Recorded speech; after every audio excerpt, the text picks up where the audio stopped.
আপনি কি জানেন মাত্র 24 বছর বয়সে রিয়াল মাদ্রিদের তারকা ফুটবলার ভিনিসিয়াস জুনিয়র এবার একটি ফুটবল ক্লাব কিনতে যাচ্ছেন।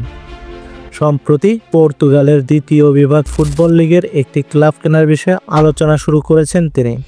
এ বিষয়ে এক সূত্র জানিয়েছে ভিনিসিয়াস পর্তুগালের দ্বিতীয় বিভাগের 18টি ক্লাবের মধ্যে একটি ক্লাব কিনতে চাইছেন এবং তিনি এই প্রচেষ্টায় একটি বিনিয়োগ প্রতিষ্ঠানকে সঙ্গে নিয়েছেন।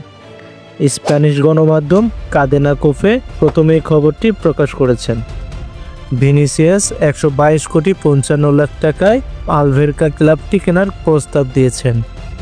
2024 সালে ভিনিসিয়াস 5 কোটি 50 লাখ ডলার আয় করেন, যার মধ্যে 4 কোটি ডলার বেতন এবং 1.5 কোটি ডলার স্পন্সর চুক্তি থেকে আসবে।